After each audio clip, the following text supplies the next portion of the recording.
Hello lovelies, welcome to this channel. आज हम शुरू करने वाले हैं क्लास 10 साइंस का चैप्टर नंबर 1।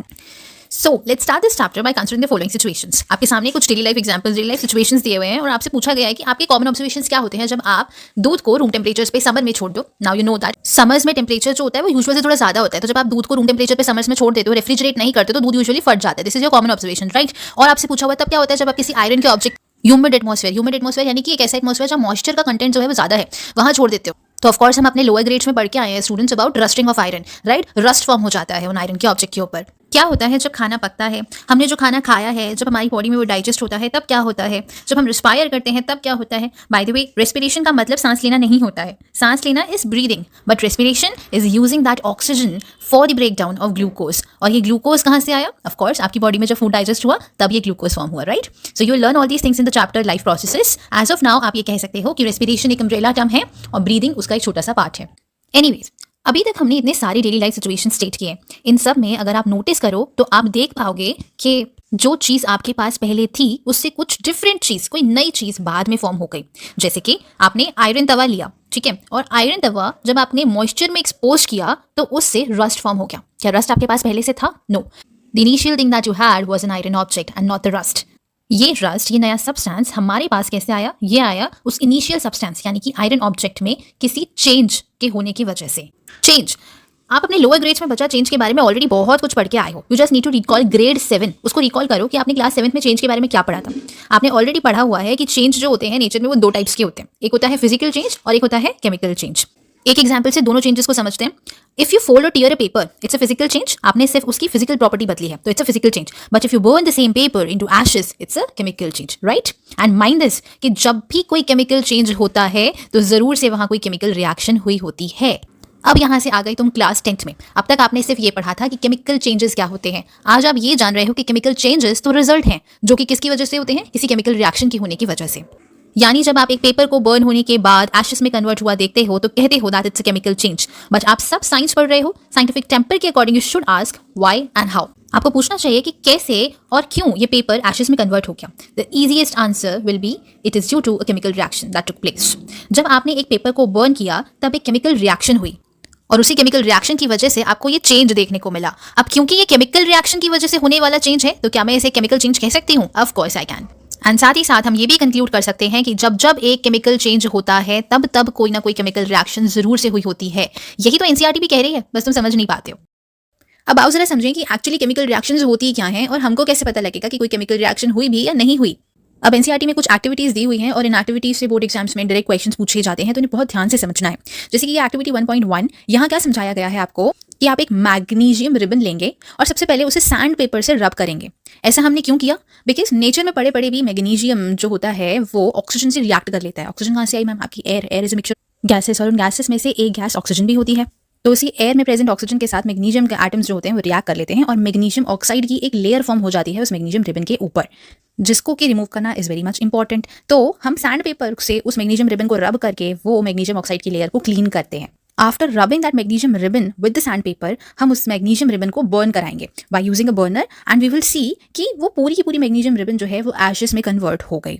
कुछ चीज़ें हैं जो इस पूरे प्रोसीजर के दौरान आप अगर लैबोरेटरी में ये एक्टिविटी परफॉर्म करते हैं तो ऑब्जर्व कर पाएंगे। जैसे कि जो मैग्नीशियम रिबन थी वो एक डैजलिंग व्हाइट फ्लेम के साथ, यानी चमकीली सफेद फ्लेम के साथ जलती है। आपको इस प्रोसीजर के बाद यानी कि बर्निंग ऑफ मैग्नीशियम रिबन के बाद जब वो पूरी तरह जल जाएगी तो आपको व्हाइट कलर का पाउडर ऑब्टेन होता है जो कि एक्चुअली मैग्नीशियम ऑक्साइड होता है। अच्छा, यहाँ एक इंपॉर्टेंट एडवाइस मैं आप सबको देना चाहूंगी बच्चा कि अब जब आप केमिस्ट्री पढ़ रहे हो, because you're in 10th standard, board में एग्जाम्स में बहुत अच्छे लेवल के क्वेश्चन आ रहे हैं, तो अब केमिस्ट्री पढ़ते टाइम सिर्फ केमिकल एस्पेक्ट्स मत देखो कि क्या बना क्या नहीं बना, आपको उसके फिजिकल एस्पेक्ट्स भी देखने हैं कि जो बना उसका कलर क्या था, उसका स्टेट क्या था। क्योंकि अब जब बोर्ड एग्जाम्स में क्वेश्चन आते हैं तो वो केस बेस्ड क्वेश्चन आ रहे हैं, कॉम्पिटेंसी बेस्ड क्वेश्चन आ रहे हैं, तो वो आपको फिजिकल एस्पेक्ट से भी क्वेश्चन पूछ सकते हैं। So you have to be very careful about the colour, about the states and all the other physical aspects of the things that are formed during a reaction. तो ये जो हमारी white ऐश जो हमें मिली है वो तो मिल गई, लेकिन अब आपके दिमाग में सवाल आना चाहिए कि ये व्हाइट ऐश आखिर में बनी कैसे। आप खुद सोचिए कि क्या ये व्हाइट ऐशेस आपके पास पहले थी? क्या ये इनिशियल सब्सटेंस जो कि मैग्नीशियम रिबन थी उससे डिफरेंट है? बिल्कुल डिफरेंट है। यानी ये ऐशेस आपको किसी केमिकल रिएक्शन के रिजल्ट से मिली हैं। जैसे ही हमने मैग्नीशियम रिबन को बर्न किया, अब आप सबको पता है कि बर्निंग के लिए the presence of oxygen is very much required. Oxygen जो होता है वो कंबशन यानी जलने का सपोर्टर होता है। तो हम कह सकते हैं कि हमने मैग्नीशियम रिबन को बर्न किया है in the presence of oxygen, जिसकी वजह से मैग्नीशियम एंड ऑक्सीजन में रिएक्शन हुआ है and they formed magnesium oxide. So that's it about the first activity. वैसे I'll make a separate video on all the activities and will explain them in detail. So please subscribe to this channel और हम सारी activities को, सारी चीज़ों को जो भी रिलेटेड हैं आपके 10th स्टैंडर्ड के सिलेबस के साथ, उनको डिटेल में एक्सप्लेन करेंगे, डिटेल में उनके ऊपर खूब सारी चर्चा करेंगे। So let's move forward and if you remember, हमारा एक क्वेश्चन था स्टार्टिंग में कि हमें कैसे पता चलेगा कि कोई केमिकल रिएक्शन नेचर में हुई है या नहीं हुई है। तो बच्चा देखो, ये पता चलता है कुछ चीज़ें ऑब्जर्व करने से। क्या होगा ना कि जब भी कोई केमिकल रिएक्शन होगी तो आपको कुछ ना कुछ ऑब्जर्वेबल कैरेक्टर्स दिखेंगे। कुछ चीज़ें ऑब्जर्व करके आप ये पता लगा सकते हो कि केमिकल रिएक्शन हो चुकी है। अब ये क्या चीज़ें हैं? देखो, या तो हो सकता है कि उसका स्टेट चेंज हो जाए, यानी आपने जिस सब्सटेंस को लिया था उसका स्टेट ऑफ मैटर कुछ और था और जो प्रोडक्ट बना है उसका स्टेट ऑफ मैटर कुछ और हो जाए। नहीं तो आप कलर में कोई चेंज ऑब्जर्व कर सकते हो। मान लो पहले कोई चीज़ ग्रीन कलर की थी, अब रिएक्शन होने के बाद वो ब्लू कलर की हो गई है। तो ये चेंज कैसे हुआ? ये रिएक्शन की वजह से हुआ। कोई गैस को इवॉल्व होते हुए आप देखो, आपको वेपर्स उड़ते हुए देखें अपने टेस्ट ट्यूब में से, तो भी आप कहोगे कि कोई केमिकल रिएक्शन हो चुकी है। या तो आप ऑब्जर्व करोगे चेंज इन टेम्परेचर, आपको टेम्परेचर चेंज होता हुआ फील होगा जिस टेस्ट ट्यूब में या जिस भी बीकर में या किसी भी चीज़ में आप जो रिएक्शन करवा रहे हो वो या तो बहुत ज़्यादा ठंडा हो जाएगा या फिर वो बहुत ज़्यादा गर्म हो जाएगा। तो इस बेसिस पे आप पता लगा सकते हो कि रिएक्शन के दौरान टेम्परेचर या तो बढ़ा है या तो कम हुआ है, यानी पक्का कोई ना कोई केमिकल रिएक्शन जरूर हुई है। अब बेटा देखो, नेचर में हर समय कोई ना कोई रिएक्शन होती ही रहती है। समझने की बात यहाँ ये है कि हर रिएक्शन एक जैसी नहीं होती है। There are various types of chemical reactions और उनके बारे में हम अब कुछ टाइम में पढ़ेंगे भी, बट उससे पहले आओ जरा समझें व्हाट आर केमिकल इक्वेशंस। भाई देखो, पूरी लाइफ में मैंने एक चीज समझी है, that time is the money. इसे बचाना ही चाहिए, जहां भी बचा सको, जैसा भी बचा सको, समय को जरूर बचा लो, क्योंकि समय की बहुत कीमत है। तो हर बार अगर रिएक्शन को डिस्क्रिप्शन में लिखते रहेंगे तो बहुत सारा टाइम आप स्पेंड करोगे। तो to avoid that this wastage of time, we can write the reaction in short forms. हम छोटे छोटे फॉर्म्स में रिएक्शन को लिख सकते हैं and the simplest way to do this is to write it in the form of chemical equation. सबसे आसान तरीका है उसको केमिकल इक्वेशन की फॉर्म में लिख दो। जैसे यहाँ मैग्नीशियम की रिएक्शन ऑक्सीजन से कराने पर we get magnesium oxide as product. इसी चीज को एक वर्ड इक्वेशन की फॉर्म में लिख दिया है just to save the time. अब देखो, जब हम केमिकल इक्वेशंस लिख रहे हैं तो दो टर्म्स आपको जरूर समझने पड़ेंगे। एक तो होता है रिएक्टेंट्स। बेसिकली रिएक्टेंट्स क्या होते हैं? जिन सब्सटेंसेस के बीच में रिएक्शन हो रही होती है वो रिएक्टेंट्स होते हैं, ठीक है। और इनको आप हमेशा कहाँ लिखते हो? लेफ्ट हैंड साइड पर लिखते हो। और जो भी नए सब्सटेंसेस रिएक्शन के दौरान फॉर्म हो रहे होते हैं, बन रहे होते हैं, उनको हम प्रोडक्ट्स कहते हैं और इनको आप राइट हैंड साइड पर लिखते हो। जैसे देखो, यहाँ मैग्नीशियम एंड ऑक्सीजन के बीच में रिएक्शन हुई है तो they both are your reactants, और ये कहाँ लिखे गए हैं? ये लिखे गए हैं आपके लेफ्ट हैंड साइड की तरफ। एंड ये जो एरो आप जाता हुआ देख रहे हो, ये प्रोडक्ट की तरफ जाता है। ऐसा क्यों है? ये आपको रिएक्शन की डायरेक्शन बताता है कि भाई मैग्नीशियम और ऑक्सीजन आपस में रिएक्ट कर रहे हैं और रिएक्ट करके ये मैग्नीशियम ऑक्साइड बना रहे हैं। यानी ये रिएक्शन का साइड आपको बता रहा है, डायरेक्शन आपको बता रहा है कि इस तरफ से चल के जो रिएक्शन है वो इस तरफ गई है, यानी इससे ये फॉर्म हुआ है। This is showing the direction of the reaction. और क्योंकि इस रिएक्शन से हमें magnesium oxide as product obtain हुआ है तो वो हमने कहाँ लिखा है? एज पर द रूल हमने उसे लिखा है राइट हैंड साइड की तरफ। क्लियर?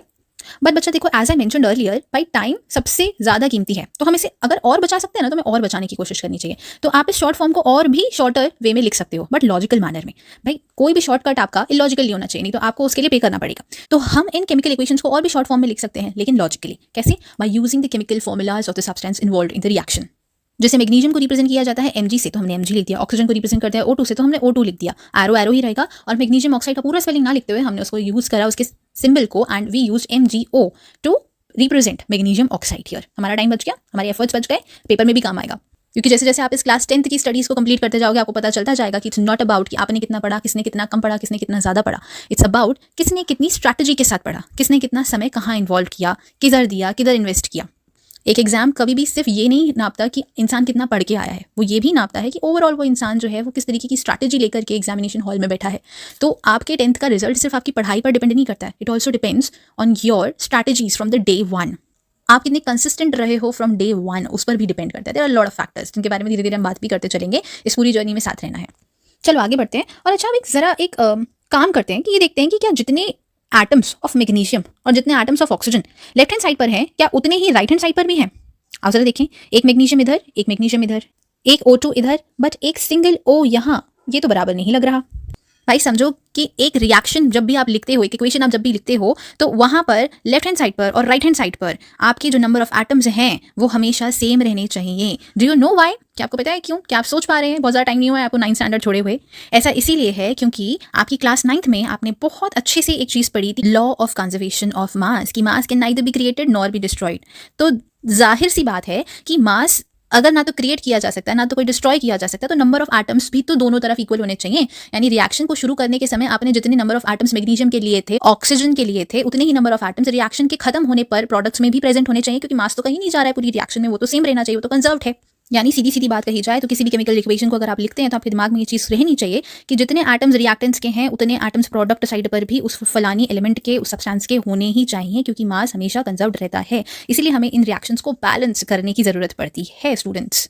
खैर साइंस है, साइंस में बहुत सारे टर्म्स, बहुत सारी चीज़ें आपको याद करनी पड़ती हैं, तो ये भी याद कर लो कि भाई यहाँ पर कुछ भी इलॉजिकल नहीं होता है, कुछ भी यूजलेस नहीं होता है। तो जब तक भी ये रिएक्शन अनबैलेंस्ड है तब तक आप इस रिएक्शन को एक स्केलेटल केमिकल इक्वेशन कहते हैं। वेरी इंपॉर्टेंट, सीधा सीधा क्वेश्चन आ जाता है कि write the skeletal chemical equation for the reaction between magnesium and oxygen to form magnesium oxide. अब अगर आपको यही नहीं पता है कि स्केलेटल केमिकल इक्वेशन क्या होती है तो आप कैसे लिख पाओगे? तो जब भी आपकी रिएक्शन अनबैलेंस्ड है तो आप उसको उस समय स्केलेटल केमिकल इक्वेशन कहते हैं। तो ये जो रिएक्शन लिखी गई है ये बेसिकली एक स्केलेटल केमिकल इक्वेशन है for the burning of magnesium in the presence of oxygen. तो आओ बच्चों अब इस चैप्टर के इंपॉर्टेंट पार्ट को डिस्कस करते हैं, that is balancing of a chemical equation. देखो बच्चों, अभी बताया कि as per the law of conservation of mass हमें जितने नंबर ऑफ एटम्स लेते हैं ना रिएक्टेंट साइड पर किसी रिएक्टेंट के, वो सेम रहने चाहिए before and after the reaction. इसलिए we have to balance the number of atoms both the sides. Okay, एक रिएक्शन यहाँ आपको दिख रही है जो कि एक वर्ड इक्वेशन है फॉर द एक्टिविटी 1.3। सभी एक्टिविटीज के लिए I will make a separate video, so don't worry. So यहाँ पर अगर हम देखें तो क्या हो रहा है, जिंक रिएक्ट कर रहा है with sulphuric acid to give zinc sulphate and hydrogen gas. ये सारी की सारी रिएक्शंस आप आने वाले चैप्टर्स में पढ़ेंगे, आप खुद से इनको बनाना सीख जाएंगे, सो डोंट वरी। इसी को we can represent in a shorter manner, that is by using their chemical formulas as I discussed earlier. तो जिंक को हम सिंबलाइज करते हैं Zn से, सल्फ्यूरिक एसिड को we give with the formula H2SO4 and zinc sulphate is ZnSO4, और यहाँ पर हमारे पास हो गया हाइड्रोजन यानी कि H2। बैलेंसिंग करने के लिए पहले हमें ये चेक कर लेना चाहिए कि ऐसा ना हो कि रिएक्शन पहले से ही बैलेंस हो। तो आओ जरा चेक करें, लेफ्ट हैंड साइड पर और राइट हैंड साइड पर आपके जो भी एलिमेंट्स हैं उनका नंबर ऑफ एटम बिल्कुल सेम रहना चाहिए। तो आओ जरा चेक करते हैं कि क्या ये रिएक्शन, ये जो इक्वेशन लिखी गई, क्या वो लॉ ऑफ कंजर्वेशन ऑफ मास को फुलफिल करती है। हम इस टेबल को देख सकते हैं, दोनों साइड एक एक जिंक है, दो दो हाइड्रोजन है, एक एक सल्फेट है एंड चार चार ऑक्सीजन है, यानी number of atoms of each element is same both the sides. Hence हम बोलेंगे कि ये एक बैलेंस्ड केमिकल इक्वेशन है। चलिए स्क्रीन पर दिख रही रिएक्शन को बैलेंस करने की कोशिश करते हैं। आओ, Fe that is iron reacts with H2O that is water to give Fe3O4 यानी कि iron oxide plus hydrogen gas. अब एनसीईआरटी आपको जो तरीका सिखा रही है of balancing a chemical equation उसे कहते हैं हिट एंड ट्रायल मेथड, क्योंकि आप खुद अभी थोड़ी देर में ऑब्जर्व कर लोगे कि आप सिर्फ हिट एंड ट्रायल ही कर रहे हो। तो इस हिट एंड ट्रायल मेथड के भी कुछ स्टेप्स होते हैं जिन्हें हम एक एक कर फॉलो करके आपकी इस इक्वेशन को बैलेंस कर सकते हैं। So step 1 is to draw boxes around each formula. अब आपको जो भी फॉर्मूला दिख रहे हैं उनके अराउंड आपको बॉक्सेस बनाने हैं। इसकी कोई खास जरूरत नहीं होती है, एक बार आपको प्रैक्टिस में आ जाए ना कि कैसे बैलेंसिंग करनी है तो आपको बॉक्सेस बनाने की जरूरत नहीं है। ये सिर्फ इसलिए यहाँ लिखा गया है ताकि आप फॉर्मूला ना चेंज कर दें, यानी Fe3O4 को Fe2O4 ना लिख दें। सीधी सी बात यह है कि सबस्क्रिप्ट में लिखा हुआ नंबर आप कभी भी चेंज नहीं कर सकते हो for the sake of balancing. आप फॉर्मूला चेंज नहीं कर सकते, क्योंकि आप जब सबस्क्रिप्ट में लिखा हुआ नंबर चेंज कर देते हो तो फॉर्मूला चेंज हो जाता है। फॉर्मूला चेंज तो सब्सटेंस भी चेंज, वो हमें नहीं करना है, हमें उसी गिवन सब्सटेंस को बैलेंस करना है LHS पर और RHS पर। ओके, तो हम कभी भी सबस्क्रिप्ट में लिखा हुआ नंबर नहीं चेंज करेंगे। क्लियर? आइए आगे बढ़ते हैं। तो आपने बॉक्सेस ड्रॉ कर लिए। स्टेप सेकंड में एक टेबल प्रिपेयर करो और ये देखो कि कौन से एलिमेंट के कितने एटम्स LHS पर और RHS पर प्रेजेंट हैं। जैसे Fe LHS पर 1 है और RHS में 3 है, हाइड्रोजन दोनों जगह 2 हैं और ऑक्सीजन LHS में तो 1 है और RHS वाली साइड पे, राइट हैंड वाली साइड पर ये 4 हैं। यानी हमें पता लग गया कि ये जो रिएक्शन है ये बैलेंस तो नहीं है, और ये भी पता चल गया कि इस रिएक्शन में हाइड्रोजन एक लौता ऐसा एलिमेंट है जो कि बैलेंस्ड है, लेकिन हमें अभी भी आयरन और ऑक्सीजन को बैलेंस करना पड़ेगा। सो हमने फाइंड आउट कर लिया कि which all elements are balanced and which has to be balanced, right. So चलिए स्टेप 3 की तरफ चलते हैं, जहां हमें क्या करना है, हमें हिट एंड ट्रायल लगाना है। Basically you have to play with numbers, but you should keep this in mind कि आप फॉर्मूला नहीं बदल सकते हैं। मतलब Fe3O4 को Fe2O4 नहीं करेंगे बच्चा, सबस्क्रिप्ट का नंबर हम चेंज नहीं करेंगे, बट हाँ आप इसे 2Fe3O4 जरूर कर सकते हैं। कहने का मतलब ये है कि आप फॉर्मूला के आगे कोई भी नंबर मल्टीप्लिकेशन में जोड़ सकते हैं, लेकिन उसके सबस्क्रिप्ट में जो फॉर्मूला में नंबर लिखा हुआ है उसको आप चेंज नहीं करेंगे। अब बैलेंसिंग के लिए सबसे पहले वो कंपाउंड चूज करो जिसमें मैक्सिमम एलिमेंट्स इन्वॉल्व हैं, जो कि यहाँ Fe3O4 है। क्यों? क्योंकि यहाँ पर 2 एलिमेंट्स इन्वॉल्व होकर के एक कंपाउंड बना रहे हैं। हमारे पास यहाँ पर Fe है और ऑक्सीजन भी है, राइट। तो ये वो कंपाउंड हो गया जहाँ पर मैक्सिमम एलिमेंट्स प्रेजेंट है। तो हमने सबसे पहले इसे पिक किया, हम इसके एलिमेंट्स को बैलेंस करने की कोशिश करते हैं। हिट एंड ट्रायल करते हुए हम सबसे पहले ऑक्सीजन को बैलेंस करते हैं। Fe3O4 में सबसे पहले ऑक्सीजन को बैलेंस करते हैं। अब जरा देखो, पहले रिएक्टेंट में ऑक्सीजन जो है वो H2O की फॉर्म में 1 एटम जितना है, ठीक है, और प्रोडक्ट्स में यानी Fe3O4 की फॉर्म में 4 एटम जितना है, यानी कि वहां 1 और यहाँ 4। तो हम क्या कर सकते हैं, हम सिंपली H2O को 4 से मल्टीप्लाई कर देते हैं। तो हमारे पास LHS में 4O2 हो गया एंड RHS में भी इट इज 4O2 हो जाएगा, राइट। याद रहे ये 4H2O के आगे लगाया गया है, हमने उसके फॉर्मूला में कोई भी चेंज नहीं किया है। ये रिएक्शन अभी भी पार्टली बैलेंस्ड रिएक्शन है। क्यों? क्योंकि आयरन और हाइड्रोजन भी अब आप देखोगे कि बिगड़ चुके हैं, अनबैलेंस्ड हो चुके हैं। तो अब हम क्या करेंगे? अब हम हाइड्रोजन को बैलेंस करते हैं। चलिए, हमें पता है कि अब LHS में 4 × 2 = 8 हाइड्रोजन हो गए हैं। 4 × 2 कैसे? मैंने अभी 4 ऐड ऑन किया था H2O के आगे, और H2 2 × 4 = 8, राइट? बट RHS में तो hydrogen is just 2 H2, right? How to balance it? हम क्या कर सकते हैं? हम प्रोडक्ट साइड पे जो हाइड्रोजन है H2 है, उसके आगे 4 लिख देते हैं, 4 से मल्टीप्लाई कर देते हैं, तो 4 × 2 विल बिकम 8। तो हम देखेंगे कि ऑक्सीजन भी बैलेंस हो गया, हाइड्रोजन भी दोनों साइड बैलेंस हो गया, but it's still partially balanced reaction. अब इक्वेशन आपको कुछ ऐसी दिखेगी, Fe + 4H2O gives Fe3O4 + 4H2। अब हम रिएक्शन में आयरन को बैलेंस करते हैं, आयरन यानी Fe, ओके? तो अगर हम देखें LHS पर Fe यानी आयरन जो है वो एक एटम जितना है, जबकि RHS पर Fe3O4 की फॉर्म में ये 3 एटम्स हैं Fe के, ठीक है? तो to balance it out, let's multiply Fe by 3 in the reactant side, यानी कि आपके LHS पर हम क्या करते हैं? Fe को 3 से मल्टीप्लाई कर देते हैं, तो now it becomes 3Fe + 4H2O gives Fe3O4 + 4H2। अब फाइनली एक बार और इसको चेक कर सकते हैं कि सारे एलिमेंट्स जो भी इसमें दिए हुए हैं सब के सब बैलेंस हैं या नहीं है। दोनों जगह LHS पर RHS पर number of atoms of every element should be same. तो चेक कर लेने के बाद हम ये कह सकते हैं कि now this reaction is balanced. इस प्रोसीजर में जो नंबर आपने फॉर्मूला के आगे लगाया ना बेटा, जैसे यहाँ Fe को आपने 3 से मल्टीप्लाई किया, तो ये जो 3 है, यहाँ H2O के आगे आपने जो 4 नंबर एड ऑन किया, जो लगाया, जिससे मल्टीप्लिकेशन किया आपने बेसिकली इन फॉर्मूलाज का, इन नंबर्स को हम हैव स्टेप 7। इस स्टेप को करना कंपलसरी नहीं है, बट आप कर देंगे तो that would be good. Step 7 में हम सिर्फ क्या करते हैं कि जो भी सब्सटेंसेस हमारी रिएक्शन में इन्वॉल्व है, यानी कि जो रिएक्टेंट्स हैं, जो प्रोडक्ट्स हैं, हम उनके स्टेट ऑफ मैटर को मेंशन करते हैं। यानी कि हमारे जो रिएक्टेंट्स एंड प्रोडक्ट्स हैं वो सब्सटेंसेस सॉलिड्स हैं, लिक्विड्स हैं, गैसियस फॉर्म में है या एक्वस फॉर्म में है, तो हम इनको सिंबलाइज करके ब्रैकेट्स में बंद करके लिख देते हैं। कभी कभी हम रिएक्शन के दौरान मेंटेन की गई कंडीशंस को, जैसे कि टेम्परेचर क्या रखा गया, प्रेशर क्या रखा गया, किसके प्रेजेंस में रिएक्शन कराई गई, कैटलिस्ट क्या यूज़ किया। कैटलिस्ट क्या होता है? ये वो सब्सटेंसेस होते हैं जिनको यूज़ किया जाता है to speed up the reaction, reaction की स्पीड बढ़ाने के लिए। तो ये सब चीज़ें क्या यूज़ हुई, क्या चीज़ें मेंटेन करके रखी गई, वो सब हम एरो के ऊपर और नीचे लिख करके भी हम रिएक्शन की इक्वेशन में रिप्रेजेंट करते हैं। जैसे कि आप इस रिएक्शन में देख रहे हैं, यहाँ पर 340 ATM यानी कि एटमॉस्फेरिक प्रेशर यहाँ पर बताया गया है कि प्रेशर कितना मेंटेन किया गया था। सनलाइट एंड क्लोरोफिल के प्रेजेंस में फोटोसिंथेसिस की रिएक्शन होती है, तो वो भी यहाँ पे मेंशन किया गया है कि both these things are available या रिक्वायर्ड फॉर द रिएक्शन।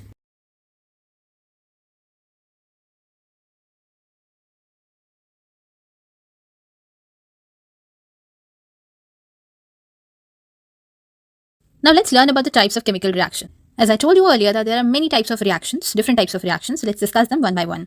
अच्छा, किसी भी केमिकल रिएक्शन के दौरान जो भी चेंजेस आप देखते हो वो एटम्स के बीच एग्जिस्टिंग बॉन्ड्स के ब्रेक होने से और नए बॉन्ड्स के फॉर्म होने से आते हैं, और कॉन्सिक्वेंटली नए सब्सटेंसेस फॉर्म होते हैं। ऑफ कोर्स पुराने सब्सटेंसेस के बीच में जो बॉन्ड्स हैं वो टूटेंगे और नए सब्सटेंसेस, दो डिफरेंट सब्सटेंसेस के बीच में नए बॉन्ड्स बनेंगे, तभी तो कुछ नया बन के आएगा ना, राइट? पुरानी चीज़ों से ही। अब इसी के बेसिस पे ना रिएक्शन के बहुत सारे टाइप्स हो सकते हैं, जिसमें first one is combination reaction, जहां एज द नेम सजेस्ट क्या हो रहा है, दो या दो से ज्यादा रिएक्टेंट्स आपस में कंबाइन हो जा रहे हैं और एक सिंगल, ध्यान देंगे, केवल एक ही सिंगल प्रोडक्ट फॉर्म होता है। कॉम्बिनेशन रिएक्शंस को पहचानने के लिए आता है, पूछा जाता है किस तरीके की रिएक्शन है दी हुई एग्जाम में, आप कैसे पहचानेंगे कि दी हुई रिएक्शन कॉम्बिनेशन रिएक्शन है? आप देखेंगे कि रिएक्टेंट्स का नंबर 2 और मोर देन 2 है and they are forming single product, so this is combination. उनका कॉम्बिनेशन का एक प्रोडक्ट बन गया है, सारे रिएक्टेंट्स कंबाइन होकर एक प्रोडक्ट बना दिए हैं, सो this is combination reaction. Single product forms in combination reaction.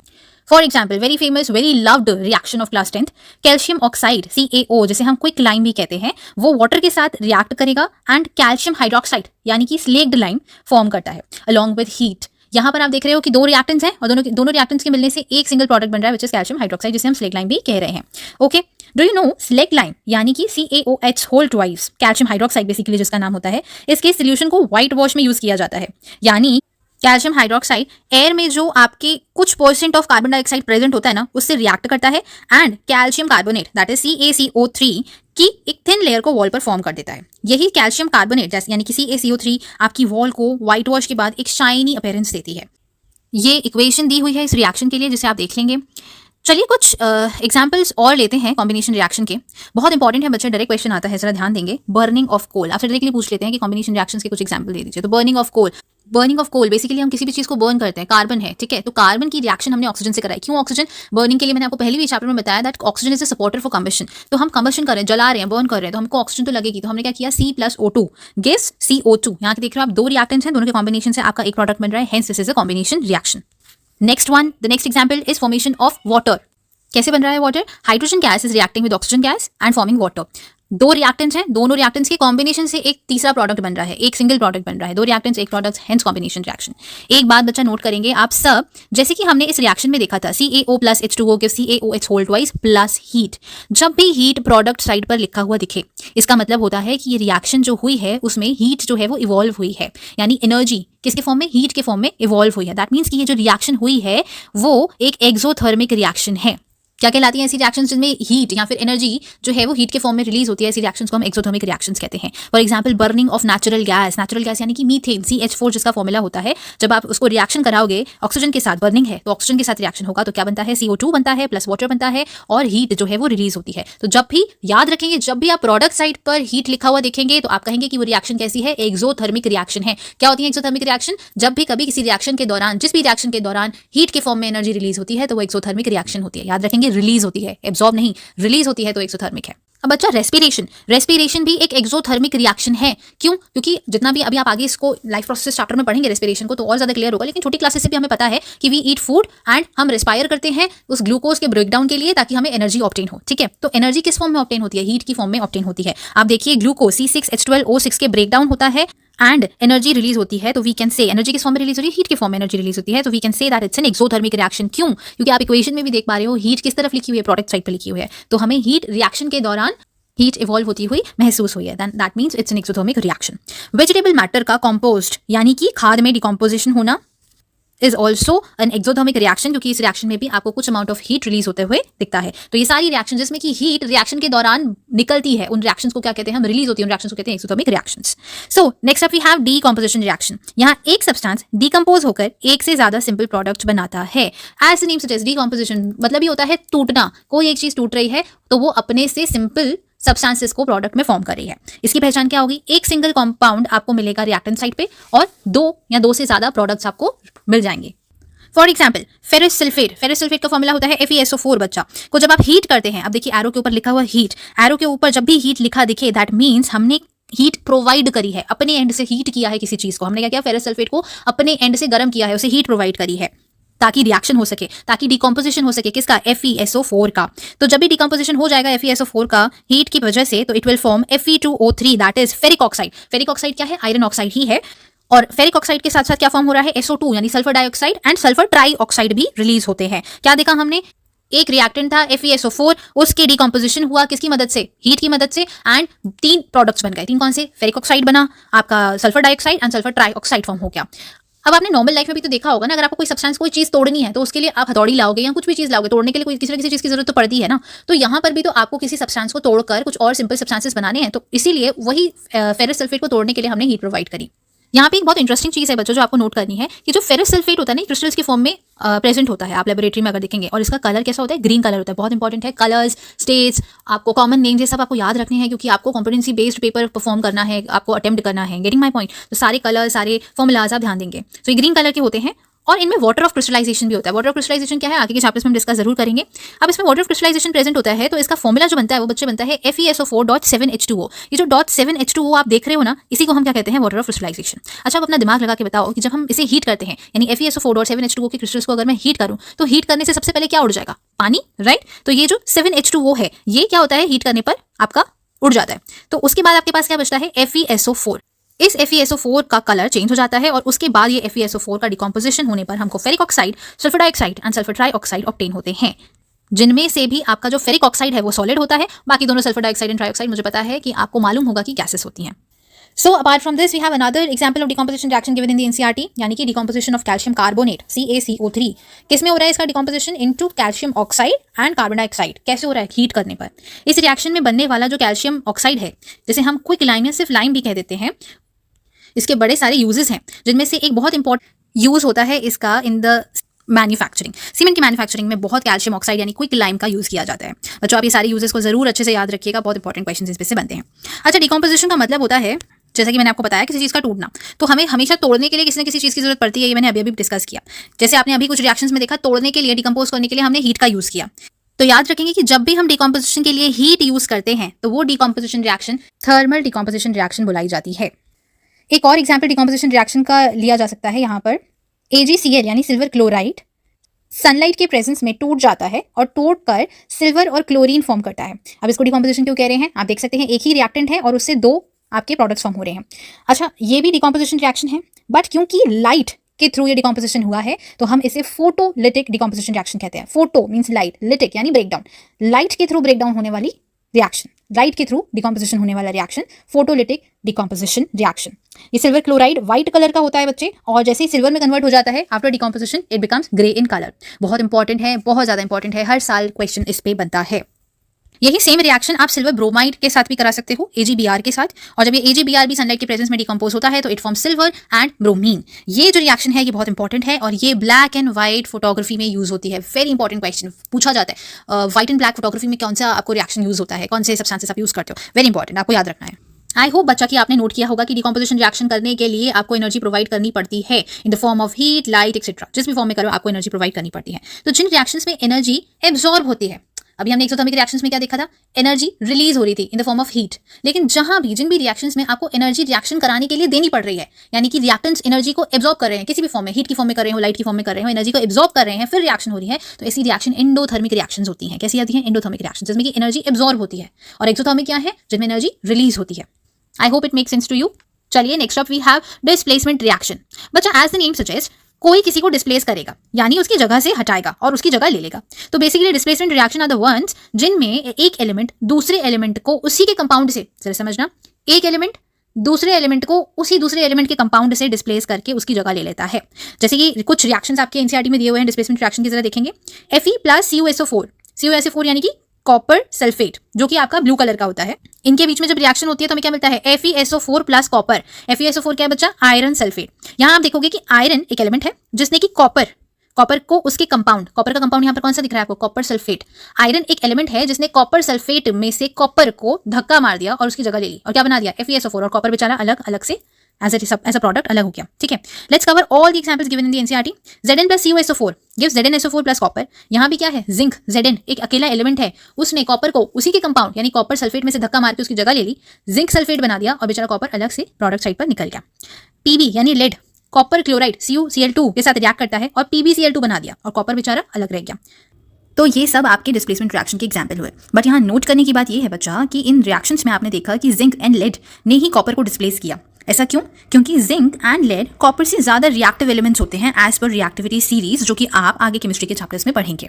Don't worry, just take one step at a time. आप सब कुछ समझ जाओगे, आपको सब कुछ समझ में आएगा। द फर्स्ट चैप्टर जिसमें जो भी डाउट्स रह जाएंगे वो भी आपको लगेगा आगे के चैप्टर्स पढ़ के कि now they are making sense. आ जाओ, चलो अब हम पढ़ते हैं अबाउट डबल डिस्प्लेसमेंट रिएक्शंस। ये डिस्प्लेसमेंट रिएक्शन जैसे ही हैं as the name suggest, but यहाँ रिएक्टेंट्स के बीच आयन का एक्सचेंज होता है। जैसे ये रिएक्शन एक एग्जांपल है, सर आप देखेंगे Na2SO4 is reacting with BaCl2 to form BaSO4 and NaCl। तो यहाँ हमारे जो रिएक्टेंट्स हैं यानी कि Na2SO4, यहाँ से दो आयन्स बनेंगे, Na positive and SO4 2 negative, और वैसे ही BaCl2 से भी दो आयन्स बनेंगे, Ba2 positive and Cl negative.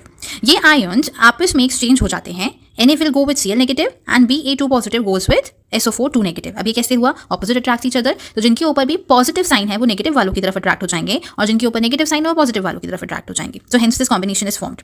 सो आपको जो मिलेगा वो क्या मिलेगा, रिएक्टेंट से प्रोडक्ट साइड पे देखेंगे आपको मिला है BeSO4। क्यों? क्योंकि Ba पे 2 पॉजिटिव चार्ज था एंड SO4 पे नेगेटिव चार्ज था, 2 नेगेटिव चार्ज था। तो दे कंबाइंड, ऑपोजिट चार्ज आपस में कैंसिल हो गए एंड दे फॉर्म BaSO4। और ऐसा ही सेम NaCl के साथ हुआ और आपको NaCl भी एक प्रोडक्ट के रूप में मिल गया।